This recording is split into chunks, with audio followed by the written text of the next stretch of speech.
Class 10 के math को start करने से पहले हमें बेसिक मैथ को देखना पड़ेगा। ये एकदम जीरो से स्टार्ट कर रहे हैं, जीरो से हीरो तक ये मैथ जाएगा। बेसिक मैथ जो हमको आना ही चाहिए। अगर ये बेसिक मैथ नहीं आएगा तो आप लोगों से क्लास 10 का बुक का मैथ नहीं बनेगा। तो चलिए देखते हैं कौन कौन से हमारे बेसिक टॉपिक है जो मैथ के लिए काफ़ी इम्पोर्टेंट है। तो सबसे पहले संख्याएँ आना चाहिए आप लोगों को, संख्याएँ आनी चाहिए। उसके बाद जोड़ना आना चाहिए, संख्याओं को किस तरह से जोड़ते हैं। उसके बाद घटाना आना चाहिए, संख्या को घटाना। उसके बाद गुना करेंगे, भाग सीखेंगे और एलसीएम सीखेंगे, एचसीएफ सीखेंगे और चिन्ह के नियम सीखेंगे। इसमें काफ़ी बच्चे कंफ्यूज हो जाते हैं चिन्ह, तो ये भी हम सीखेंगे। बुडमास के नियम जानेंगे, बुडमास के नियम काफ़ी इंपॉर्टेंट हो जाता है। और हमारा नेक्स्ट टॉपिक है भिन्न, भिन्न को भी सीखेंगे। भिन्न का जोड़ आना चाहिए, सबसे मेन इम्पोर्टेंट है भिन्न का जोड़ आना चाहिए, क्योंकि जब बुक हल करेंगे मैथ का तो भिन्न का जोड़ हमेशा आएगा, तो इसे आप लोग ध्यान रखिएगा। उसके बाद हो जाएगा,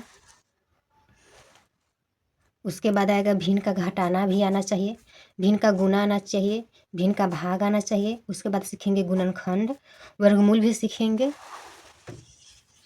घनमूल सीखेंगे, प्रतिशत निकालना सीखेंगे, औसत क्या होता है ये भी सीखेंगे। उसके बाद दशमलव सीखेंगे, उसके बाद डिस्काउंट सीखेंगे और इधर देख लीजिए साधारण ब्याज निकालना सीखेंगे, चक्रवृद्धि ब्याज निकालना सीखेंगे। ये सारे जो टॉपिक बताए हैं ये सारी टॉपिक को आप लोगों को आना चाहिए। अगर नहीं आएगा इतने टॉपिक तो आप क्लास 10 के मैथ को नहीं हल कर पाइएगा, क्लास 10 का मैथ नहीं हल कर पाइएगा। तो इसका हम देखते हैं, एक एक करके सबको हल करते हैं। तो चलिए सबसे पहले संख्याएं दिया है, तो इसे हम पहले जानते हैं संख्याएं क्या होती है। तो आइए देखते हैं।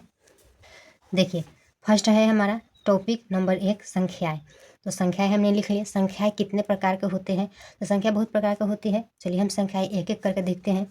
एक नंबर में आप लोग पेन और कॉपी लेकर बैठिए, हम जो भी नोट कहेंगे करने के लिए वो लोग आप नोट करते चलिएगा, क्योंकि जब हम क्लास 10 के मैथ का बुक जब हल करेंगे तब हमें ये सारी चीज़ की ज़रूरत पड़ेगी। तो अगर आप लोग याद नहीं रखिएगा तब से नहीं बन पाएगा, इसीलिए आप लोग पेन और कॉपी लेकर बैठिए और इसे नोट करते चलिए, हम बता देते हैं। चलिए हमें एक नंबर में लिखना होगा प्राकृत संख्या, लिख लेते हैं प्राकृत संख्या। अब बताना है प्राकृत संख्या कौन कौन सी होती है। तो प्राकृत संख्या वैसी संख्याएं जो 1 से शुरू होकर अनंत तक जाती है उसे प्राकृत संख्या कहते हैं। जो 1 से शुरू होती है, देखिए 1 2 3 4 5 6 से शुरू होकर अनंत तक जाएगा, अनंत तक, उसे हम प्राकृत संख्या कहते हैं। तो इसे आप लोग लिख सकते हैं, प्राकृत संख्या वैसी संख्याएं जो 1 से शुरू होकर अनंत तक जाती है उसे प्राकृत संख्या कहते हैं। तो चलिए ये हमारा एक हो गया। अब नेक्स्ट देखते हैं, 2 नंबर में आता है पूर्ण संख्या। देखिए पूर्ण संख्या कौन कौन सी संख्याएं होती है। ये देखिए प्राकृत संख्या है 1 से स्टार्ट हो गई, पूर्ण संख्याएं 0 से स्टार्ट होती है।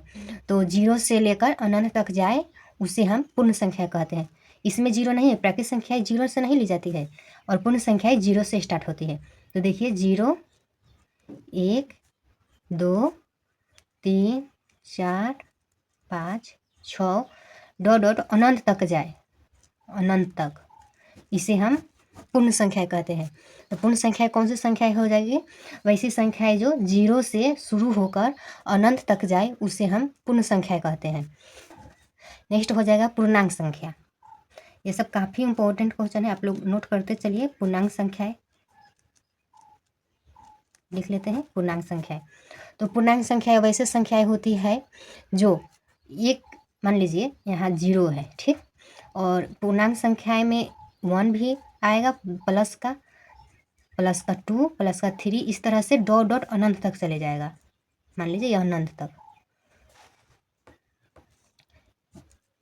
इसका दाएं साइड अनंत तक चला जाएगा और जब बाएं आएंगे तो ये ऋणात्मक हो जाएगा। जब हम पूर्ण संख्या के बाईं ओर चलेंगे तो ये ऋणात्मक चलेगा, तो -1 हो जाएगा, -2 हो जाएगा, -3 हो जाएगा, ये भी डॉट अनंत तक चला जाएगा, ये भी अनंत तक चला जाएगा। तो अब इसे हम पूर्णांक संख्या को कैसे याद रखेंगे, जिन संख्याओं में 0 सहित सभी धनात्मक आए, सभी संख्याएं धनात्मक आए और जीरो सहित सभी संख्याएं ऋणात्मक आए शामिल हो आए उसे पूर्णांक संख्या कहते हैं। शामिल हो या आए पूर्णांक संख्या कहते हैं। चलिए हम नेक्स्ट देखते हैं। नेक्स्ट में आ जाएगा 4 नंबर में सम संख्या। लिख लेते हैं सम संख्या।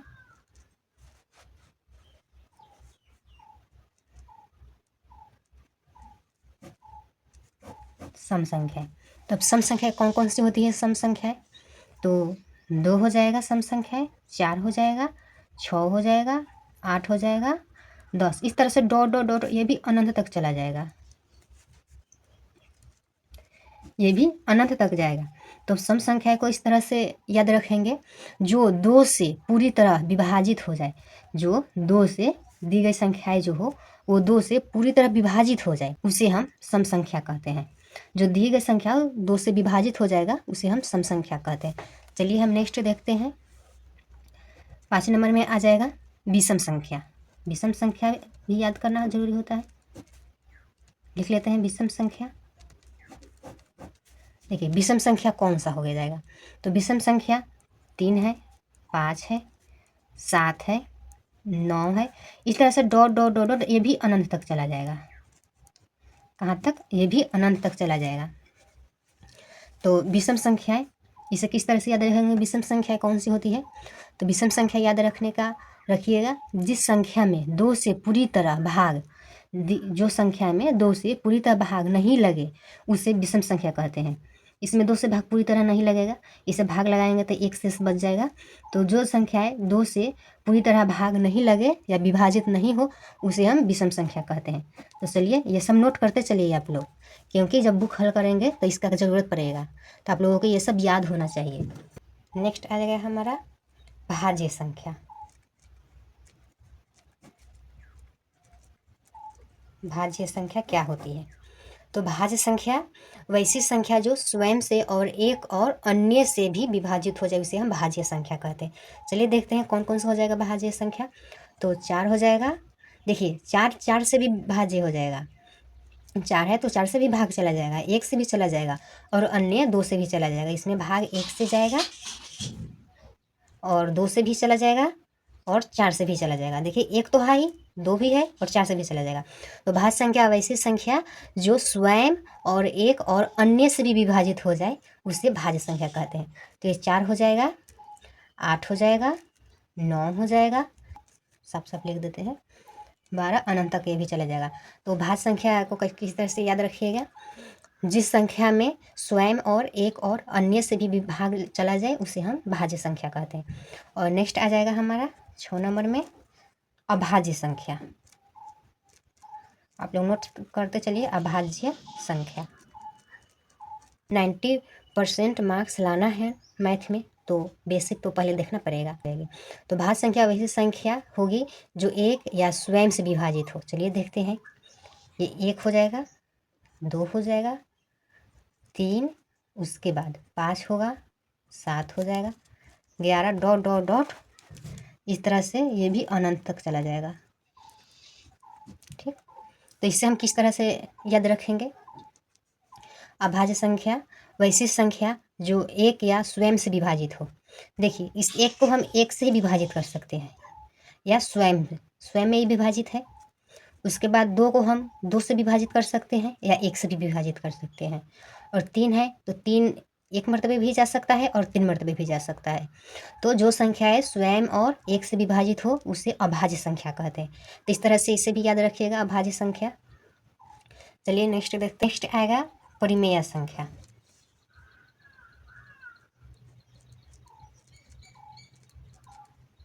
परिमेय संख्या ये क्लास 10 के मैथ के काफ़ी इंपॉर्टेंट क्वेश्चन है। ये हर साल एग्जाम में आता है, परिमेय संख्या और अपरिमेय संख्या। तो इसे आप लोग बहुत अच्छे से समझिएगा। चलिए देखिए परिमेय संख्या कौन सी होती है। तो इसे आप लोग याद रखिएगा, जिन संख्याओं को हम P/Q जिन संख्याओं को हम P/Q के रूप में लिख सके उसे हम परिमेय संख्या कहते हैं। जैसे आप मान लीजिए 1/2, 3/5। तो जिन संख्याओं को हम P/Q के रूप में लिख सके उसे हम परिमेय संख्या कहते हैं। और नेक्स्ट देखते हैं अपरिमेय संख्या।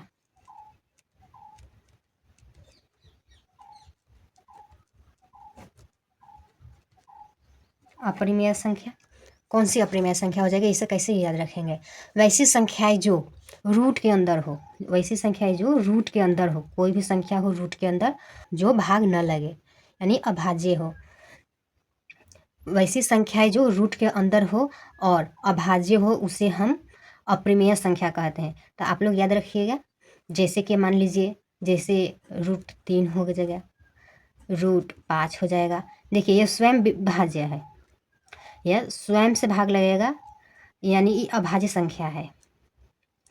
तो अभाज्य संख्याएं जो रूट के अंदर हो उसे हम अपरिमेय संख्या कहते हैं। मैट्रिक एग्जाम के लिए ये परिमेय संख्या और अपरिमेय संख्या हर साल एग्जाम में आता है, और हम बाद में सीखेंगे भी, जब बुक हल करेंगे तो उसमें सीखेंगे √3 को किस तरह से सिद्ध किया जाता है और √5 को किस तरह से सिद्ध किया जाता है।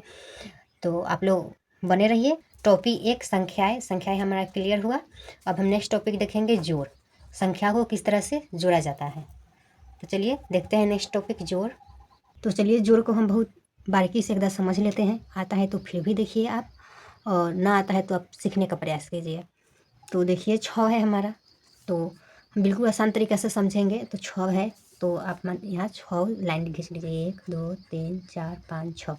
नीचे देखिए 1 है तो 1 को नीचे लिख लीजिए। अब ये सबको जोड़ दीजिए, 1 2 3 4 5 6 7, 7 आया तो 7 लिख देंगे। फिर यहाँ 3 है तो 3 लाइन दीजिए, 1 2 3। नीचे में 2 है तो 2 को भी लिख दीजिए, 1 2, चिन्ह पढ़ लिए। अब गिनिए 1 2 3 4 5, तो 3 और 2 5 हो जाएगा।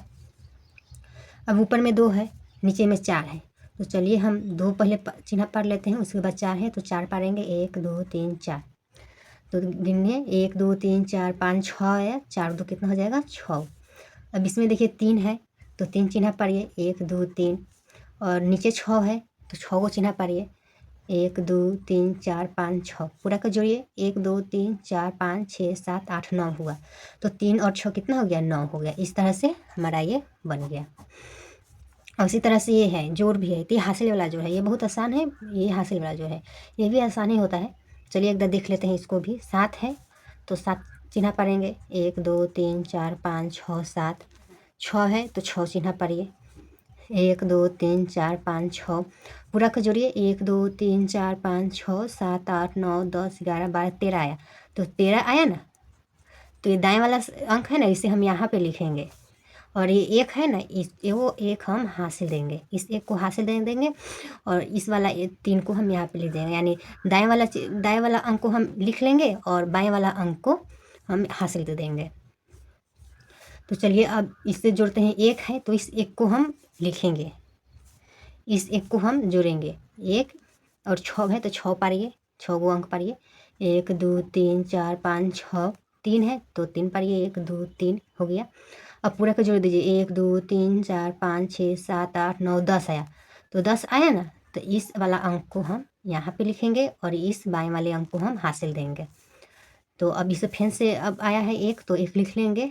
8 है तो 8 चिन्ह पढ़िए, 1 2 3 4 5 6 7 8 को पढ़ लिए, और 6 है तो 6 को पढ़िए, 1 2 3 4 5 6। अब पूरा का जोड़िए, 1 2 3 4 5 6 7 8 9 10 11 12 13 14 15 आया। 15 आया तो 15 का 5 लिखेंगे और 1 को हम यहाँ लिखेंगे। फिर 1 है तो 1 को 1 लिखिए, 3 है तो 1 2 3 लिखिए, 9 है तो 9 को चिन्ह पढ़िए, 1 2 3 4 5 6 7 8 9। पूरा का जोड़ लीजिए, 1 2 3 4 5 6 7 8 9 10 11 12 13 आया। तो लास्ट में जितना भी अंक आएगा ना, लास्ट में, अब इसके आगे अंक नहीं है तो लास्ट में जितना अंक आएगा उतना का हम उतना लिखेंगे। 13 आया तो 13 को हम पूर्ण रूप से 13 लिख देंगे। तो इस तरह से हमारा ये बन गया जोड़। जोड़ का भी टॉपिक खत्म हुआ। अब नेक्स्ट देखेंगे हम घटाव। नेक्स्ट टॉपिक है हमारा घटाव। चलिए घटाव को भी एक एक करके समझ लेते हैं। तो 4 है तो 4 चिन्ह पारिए, 1 2 3 4। नीचे में 2 है तो 2 को घटाना है, ये नहीं आप 2 को चिन्ह पारिएगा 4 का घटाइएगा। आप 4 है ऊपर वाले अंक में से नीचे वाला अंक को घटाना होता है। तो ऊपर जितना अंक रहेगा उतना चिन्ह पढ़ लीजिए, और नीचे जितना दिया हुआ है उसको उसमें से घटा दीजिए। जैसे 2 है तो 1 2 गिन के इसको काट देंगे, बच जाएगा इधर 1 2, तो इस 2 को यहाँ पे लिख देंगे। अब 8 है तो 8 को चिन्ह पढ़िए, 1 2 3 4 5 6 7 8, नीचे 3 है तो 3 को चिन्ह गिन कर इसमें से काट दीजिए, 1 2 3 कट गया। अब बच के चिन्ह 1 2 3 4 5 बच गया तो 5 लिख देंगे। ऊपर 6 है तो 6 को चिन्ह पढ़िए, 1 2 3 4 5 6, नीचे 2 है तो 2 को चिन्ह को गिन कर काट दीजिए, 1 2 काट दिए, 1 2 3 4, 4 बच गया तो 4 को लिख देंगे। अब इधर 3 है तो 3 चिन्ह पढ़िए, 1 2 3, और नीचे 1 है तो 1 को काट दीजिए, बच गया 1 2 तो 2। इस तरह से हमारा घटाव बन गया। अब देखते हैं यह घटाव, ये थोड़ा भारी होता है तो चलिए इसे हल करते हैं बहुत आसान तरीका से। जैसे 3 है तो हम यहाँ पे सीखें क्या, ऊपर वाला अंक में से नीचे वाला अंक घटता है। तो ऊपर वाला अंक तो 3 है तो 3 में से तो 6 नहीं घटेगा ना, 6 ज़्यादा है। तो हम इस 3 वाला अंक को ना हासिल लेकर इससे उधार ले लेंगे और इससे 12 अंक बनाएंगे 6 से। तो 1 ले लेंगे तो हो जाएगा ये 13। जैसे ये 3 है, ये 6 है तो 6, ये 3 है और ये 6 है तो 6 है, ये वो इसको दे देगा तो ये कितना हो जाएगा, ये 13 हो जाएगा, और ये घट जाएगा तो ये 5 हो जाएगा। तो चलिए ये 13 हो गया, 13 में से 6 को घटाना है तो 13 को चिन्ह पहले पढ़ लीजिए, 1 2 3 4 5 6 7 8 9 10 11 12 13, और नीचे कितना है 6, तो 6 घटाइए, 1 2 3 4 5 6, बच गया 1 2 3 4 5 6 7 बच गया तो 7 लिख देंगे। पूरी 5 हुआ तो 5 में से 5 घटेगा तो कितना आ जाएगा, 0 हो जाएगा।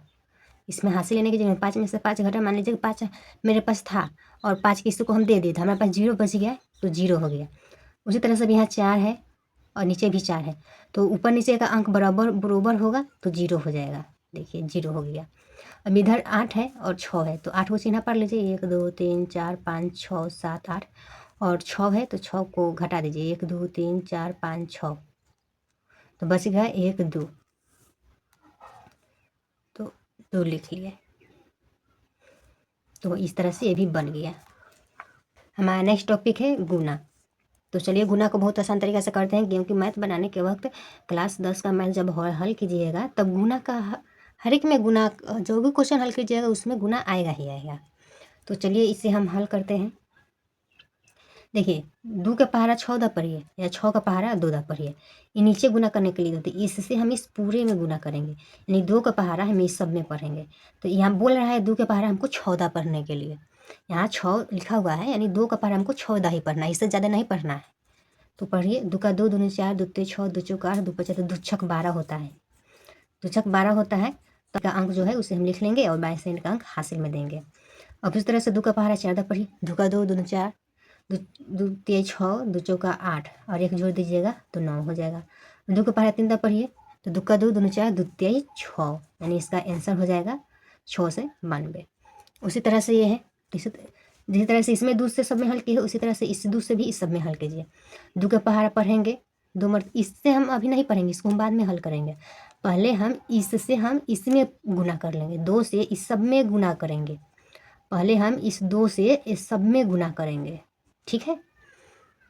तो करिए, 2 का पहाड़ा पढ़िए, 2 दूना 4 और 2 छक 12 का 2 होता है, हासिल 1 हो जाएगा, 8 दूना 16 हो जाएगा और 1 17 के 7 हो जाएगा, 2 8 16, 1 17 के 7 हासिल 1, 2 चौका 8 हो जाएगा और हासिल 1 9। चलिए अब गुना है ना, तो इस 4 के सिक्के हम गुना के चिन्ह देंगे, क्योंकि हमको गुना करना है तो 4 के सिक्के हम गुना के चिन्ह देंगे। और इस 3 में, अब जो 3 बच गया, इस 3 में हमको इस पूरे अंक से गुना करना है, ठीक। इस 3 में इस पूरे अंक से गुना करना है, 2 को अब हम छोड़ देंगे, इस 2 का काम मेरा हो गया। चलिए 3 के पहाड़ा पढ़िए 2 दा, तो 3 दूना 6, इस 2 के सिक्के से स्टार्ट करेंगे लिखना, तो 2 तिहाई 6 और 6, 3 का पहाड़ा पढ़िए 6 दा, तो 3 छक 18 हो जाएगा, 18 के 8 हो जाएगा, हासिल 1 चला जाएगा। और 3 का पहाड़ा 8 दा पढ़िए, तो 3 8 24 और 1 हो जाएगा 25 के 5, हासिल 2 चला जाएगा। और 3 का पहाड़ा 4 दा पढ़िए, तो 3 चौका 12 हो जाएगा, 2 है तो 13 14 हो जाएगा। तो लास्ट वाला अंक है तो पूरा पूरा लिख देंगे। जोड़ लीजिए, अब इससे सेम जिस तरह से जोड़ बनाते हैं, 4 हो जाएगा, 2 और 6 और 2 हो जाएगा 8, 7 और 8, 7 का 7, 7 14 और 1 ज़्यादा है तो 15 के 5 हासिल 1, 9 1 10 हो गया, 5 15 के 5 हो गया, हासिल 1 हो गया, 4 और 1 5 हो गया और 1 1 हो गया। देखिए इस तरह से ये बन गया। नेक्स्ट टॉपिक है भाग। भाग करना आना चाहिए आप लोगों को, तभी मैथ बन पाएगा। तो चलिए भाग करते हैं। 2 है तो 2 को पहाड़ा हम इस तरह से पढ़ेंगे कि 4 आ जाए या 4 से कम आए, 4 से ज़्यादा नहीं आए। ये 2 का पहाड़ा इस तरह से पढ़ना है कि 4 आ जाए या 4 से कम आए। तो 2 का पहाड़ा पढ़ते हैं, 2 का 2, 2 दूना 4, 2 मरतबे 4 आ रहा है तो 4 लिख देंगे। अब घटाएंगे तो 0 आ जाएगा, यानी कट जाएगा, कुछ भी नहीं है। अब एक अंक उतार लेंगे। अब इसमें हम भाग लगाएंगे 2 से तो अंक पता नहीं है, भाग नहीं लगेगा, तो हम 0 मरतबे भाग लगाएंगे, 0 से 0। चलिए तो इसको घटाएंगे तो 1 बच जाएगा। ऊपर से अंक है 6 तो 6 को उतार लेंगे। तो अब 2 है, 2 का पहाड़ा पढ़िए कि 16 है या 16 से कम। तो 2 का पहाड़ा पढ़े, 2 के पहाड़ा में 16 आता है 8 मरतबे, तो यहाँ 8 लिख देंगे और 16 लिख देंगे। कट गया, घट गया, घटकर 0 बचा, इसलिए काट दिए हैं। तो पहाड़ा इस तरह से पढ़े कि 5 आए या 5 से कम आए, ज़्यादा नहीं आना चाहिए। तो 3 का पहाड़ा में 5 आता है, 3 का पहाड़ा में तो 5 नहीं आता है, तो 3 एकम 3, एक मरतबे लग सकता है। ठीक, अब घटाइए तो घटाएंगे तो 2 आ जाएगा। ऊपर से अंक ले लेंगे एक ही अंक, ऊपर से हम सिर्फ एक ही अंक उतार सकते हैं, उससे ज़्यादा अंक नहीं उतार सकते हैं। और जैसे 3 उतारे हैं और 9 भी उतारते तो हम इसमें यहाँ पे 0 डालते हैं। जैसे यहाँ हम आपको बता दिए हैं 0 मरतबे भाग लगाए हैं। अगर यहीं पे हम इस 6 को भी उतार लेते ना तो हमको यहाँ पे 0 लगाना पड़ता। तो चलिए समझ में आ गया होगा। अब 3 का पहाड़ा हम इस तरह से पढ़े कि 23 आए, है ना, 23 से कम है। तो 3 का पहाड़ा में तो 23 नहीं आता है, तो पढ़िए कितना कम आता है। तो 3 का 3, 3 6, 3 2 9, 3 6 12, 3 6 15, 3 6 कटा 3 7 21, यानी 7 मरतबे 21 आएगा। तो अब इसे घटाइए, एक तो कट गया, 3 में से 1 जाएगा तो बच जाएगा 2, और ऊपर है 9 तो 9 को उतार लीजिए। चलिए अब 3 को पहाड़ा में 29 आता है, नहीं आता है, तो 9 मरतबे पढ़िए। 3 का 3, 3 6, 3 तो 9, 3 6 12, 3 6 15, 3 6 18, 3 7 24, 3 8 24, 3 9 27, यानी 9 मरतबे 27 आएगा। तो ये कट गया। अब 9 में से 7 जाएगा तो कितना बच जाएगा, 9 में से 7 जाएगा तो 2 बच जाएगा, ऊपर से 2 है तो 2 उतार लीजिए। फिर 22 आ गया, तो 3 का पहाड़ा में 7 मरतबे 21 आएगा, तो 3 7 लिख लेंगे 21। घटाएंगे तो कट जाएगा, 1 बच जाएगा। अब इधर अंक नहीं है, अंक नहीं है, देख सकते हैं। अब यहाँ पे अंक सूझ गया है, खत्म हो गया है अंक, तो हम इसको इसी तरह से छोड़ देंगे, ये शेषफल हो जाएगा, शेषफल हो जाएगा, और यहाँ पे हमारा आंसर हो जाएगा। तो चलिए आप लोगों को भाग समझ में आ गया होगा। देखिए संख्याएं हम सीख लिए, जोड़ भी सीख लिए, घटाना भी सीख लिए, गुना भी सीख लिए, भाग भी सीख लिए। अब हमारा बचा हुआ है एलसीएम, एचसीएफ, चिन्ह के नियम, और बुडमास, भिन्न का जोड़। ये सब हम भिन्न का घटाना, भिन्न का गुना, भिन्न का भाग, गुणनखंड, वर्गमूल, घनमूल, प्रतिशत, औसत, दशमलव, डिस्काउंट, साधारण ब्याज, चक्रवृद्धि ब्याज, ये सब हम नेक्स्ट वीडियो में सीखेंगे, क्योंकि वीडियो बहुत लंबा हो जाएगा, बोर भी हो जाइएगा इस तरह से, इसलिए वीडियो कहीं पर एंड करते हैं। आप लोग चैनल को सब्सक्राइब कर लीजिए, ताकि ये टॉपिक जब भी हम लाएँ आप लोग जुड़ पाएँ, देख पाएँ। नेक्स्ट पार्ट में हल करेंगे, क्लास 2 हमारा ज़रूर देखिएगा, ताकि आप लोगों का अच्छा से तैयारी हो सके, और क्लास 10 की पूरी तैयारी के लिए आप लोग बने रहिए।